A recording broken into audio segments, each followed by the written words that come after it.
Sir, Prayagraj जनपद में नगीना के चुनाव जीतने के बाद आपका पहला आगमन है और ताबड़तोड़ रैलियां आप 3 जगहों पे किए, क्या कुछ कहना चाहेंगे आप? देखिए, मैं मानता हूं कि 2022 के बाद आजाद समाज पार्टी के कार्यकर्ताओं ने ये संकल्प ले लिया था कि अब हम उत्तर प्रदेश में आजाद समाज पार्टी को ताकतवर बनाएंगे।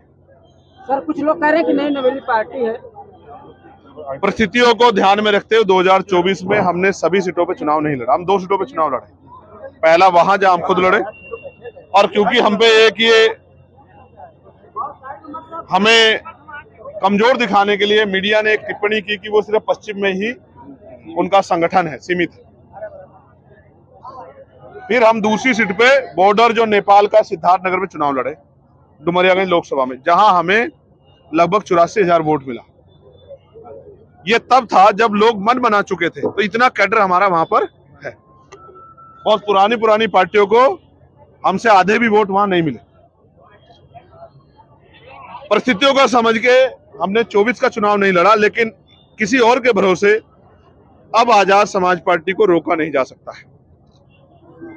अब आजाद समाज पार्टी को विस्तार करने का समय आ गया। इसलिए उत्तर प्रदेश की हमारी कमेटी ने, हमारे प्रदेश की टीम ने यह तय किया है कि हम उपचुनाव सभी के सभी लड़ेंगे, और जब लोग चुनाव लड़ने के लिए आएंगे तब तक आजाद समाज पार्टी चुनाव को नगीना की तरह बहुत आगे बढ़ा चुकी होगी। आज हमने इस विधानसभा के पूरे उस छोर से लेकर इस छोर तक 3 बड़ी मीटिंगें की है, जिसमें कई हजार लोगों ने भाग लिया है। क्षेत्र की बूथ कमेटी के लोगों ने, सेक्टर कमेटी के लोगों ने हिस्सेदारी की है।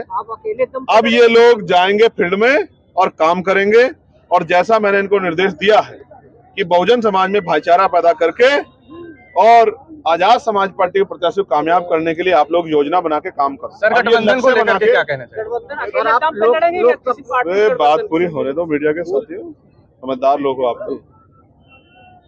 तो अब ये अपना काम तेजी से करेंगे, और मेरा विश्वास है कि आजाद समाज पार्टी का प्रतिनिधित्व इस बार उत्तर प्रदेश की विधानसभा में भी इसी उपचुनाव में होगा। अब आप सवाल पूछो। सर, आप गठबंधन को लेकर के सर बताइए। नहीं, हम गठबंधन से चुनाव लड़ेंगे। आजाद समाज पार्टी का उत्तर प्रदेश की महान जनता से गठबंधन हो गया है, क्योंकि हम उत्तर प्रदेश की महान जनता के हर मुद्दे पे मुखर होकर सवाल उठा रहे हैं। कितने सीटों पे लड़ने का निर्णय बनाया है सर? और जब जनता से गठबंधन हो गया तो किसी और गठबंधन की जरूरत नहीं। ये गठबंधन सबसे बड़ा गठबंधन है।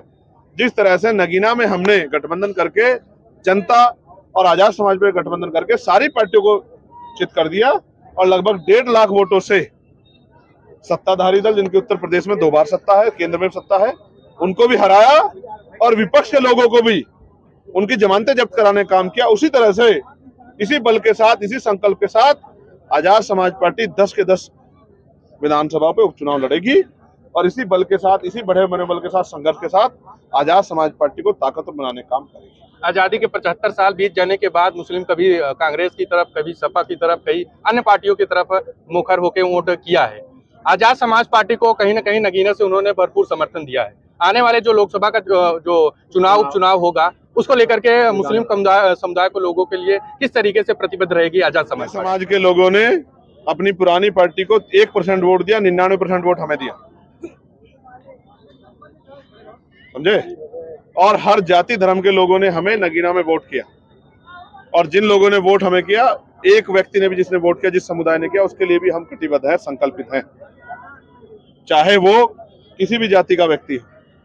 और हम उत्तर प्रदेश के एक एक व्यक्ति के प्रति जिम्मेदार हैं, और जिसकी इतनी संख्या बढ़ी, उसकी इतनी हिस्सेदारी के आधार पे हम लोग आंदोलन को आगे बढ़ा रहे हैं, और जो भी हमसे जुड़ता जाएगा उसका बराबर का सम्मान और हिस्सेदारी हम लोग करते जाएंगे।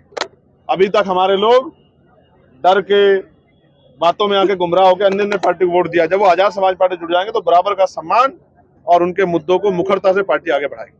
ठीक है। हाँ सर, आज जो है फूलपुर में आपने जनसभा की, ताबड़तोड़ रैली की। फाइनली लास्ट में आप क्या अपील करना चाहिए फूलपुर की जनता के? हमने कर दी जनता से। बहुत शुक्रिया सर बातचीत करने के लिए। अभी हमारे साथ आजाद समाज पार्टी के राष्ट्रीय अध्यक्ष चंद्रशेखर आजाद जी थे, जिनसे हमने बातचीत की, और उन्होंने बड़ी मुखरता से सारे सवालों के जवाब दिए। मिलते हैं एक नई खबर के साथ। तब तक के लिए नमस्कार, जय हिंद।